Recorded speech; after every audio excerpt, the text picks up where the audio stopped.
So when Brian was bringing this up, we wanted to tie what the park can do as a venue for families, not just for adults, but also for teens and adolescents. And we wanted to put a theme together that addresses the stress, the mental stress that affects all of us. But specifically for this talk, I wanted to focus this on teens and adolescents.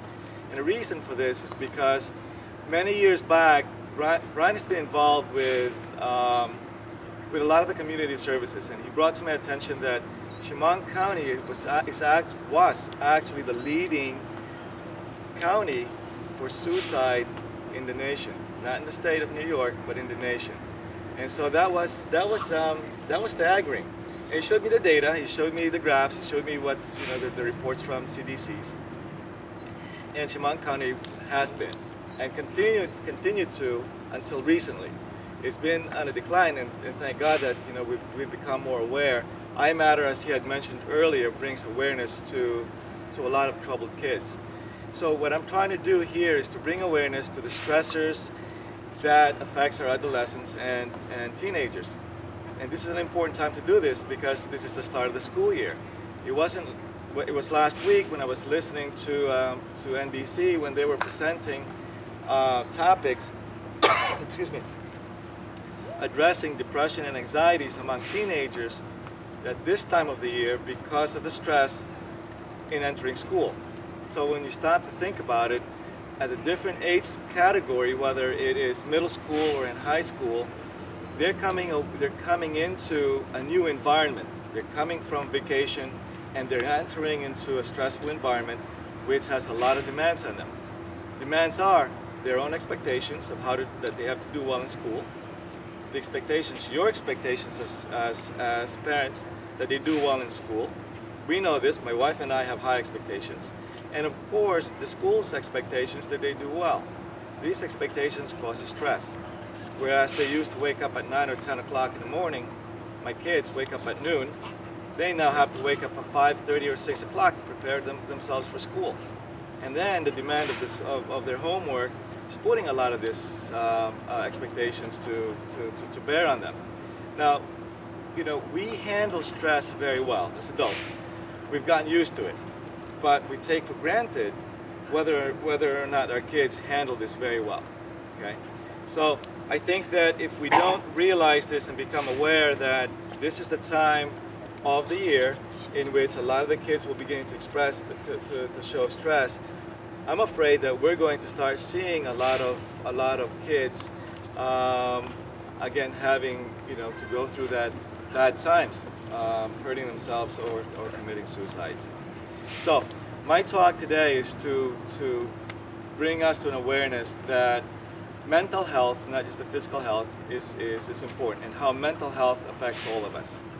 And I wanted to share with you what are the signs and symptoms that you should recognize among teens that may be an early sign of anxieties or depression that are triggered by the demands of daily activities such as school.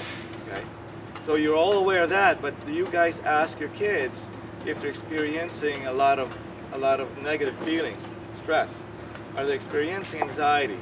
Are they experiencing depression? Well, what are those symptoms?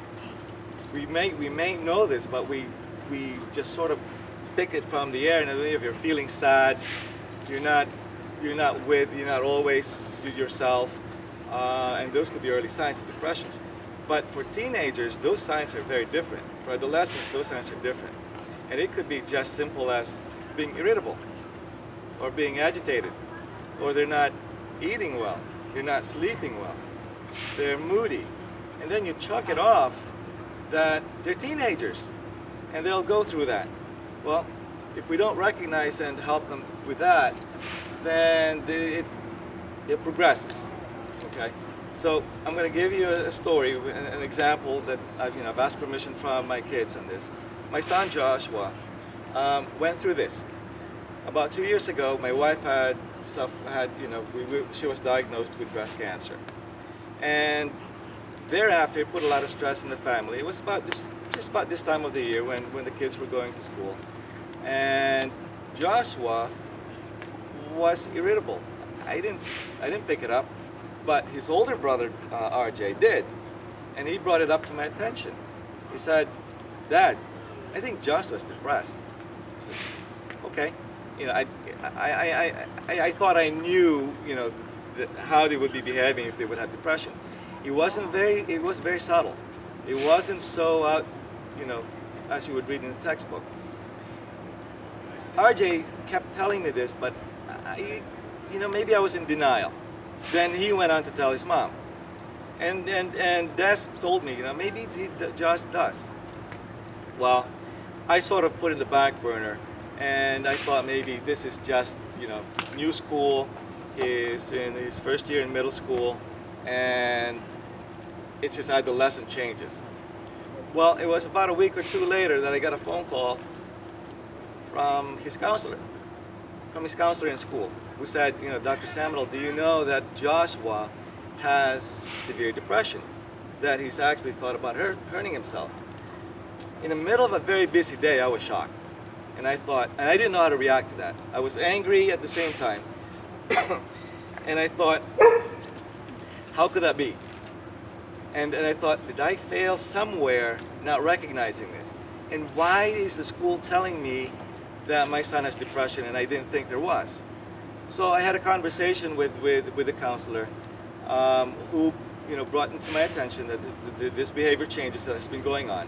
But more importantly, the counselor told me that it was brought up to her attention by RJ, who was in high school. Beats me.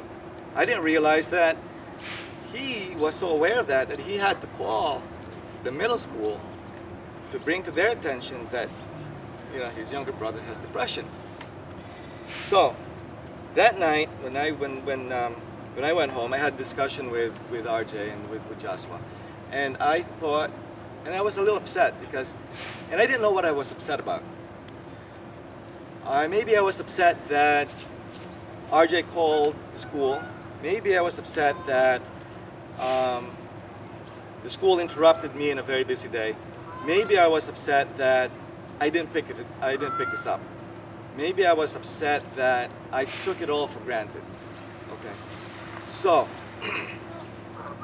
from there on, I had to change my thinking about depression, anxieties, and stress among adolescents. There was a lesson to be learned from that, at least from my point of view. And I tried to apply that to a lot of the families and patients and adolescents that I take care of in my practice. So what I'm bringing to you is an example in which family togetherness and having to recognize the stress is very important. So the next question is, do we really know how to recognize these things? And I alluded earlier that anxieties can bring in a lot of irritability, agitation, and how do you sort that out to just growing up pains? How do you sort that out that they're just adolescents? How do you sort that out and all these things? I think that you, as adults and parents, will need to have a discussion with your kids in order for you to sort that out. Then the next question that comes is, what are you going to do? What are you going to do about it? Well, you know, you could call your doctor, have a discussion. You could call a family friend. You could bring in counselors from school and get a support group to help us through that. Wonderful. But what else? Well, this is the point of this all. This park is a venue to get families together in a captured environment. When I was talking to Brian about this, it makes sense. You drive in together, you park, and then you don't have very many, you can't go very far. You go around and enjoy a beautiful day like this, enjoy the scenery and enjoy the activities for 1 hour. That is an intervention. That's therapeutic. 1 hour. 1 hour of investment. We do a lot of things for ourselves here and there that, you know, through the course of the day that we take for granted. But here, on a regular basis, as long as the park is open, is an opportunity to bring our kids here and just talk. Talk and walk the talk. And I think this is a great opportunity and venue where you can go around and around and around and then diffuse all the frustrations and understand each other. So this is why I brought this topic today, and hopefully that I could tie the history of the park, the mission statement of what Dr. Lyons wanted to see this park is for, and what we could use this park for our family and for our kids, and hopefully have a healthier community, healthier family, and a stronger relationship with our kids. Thank you. Ryan? Any questions? This applies to grandchildren too, right, Rod? Absolutely, and dogs.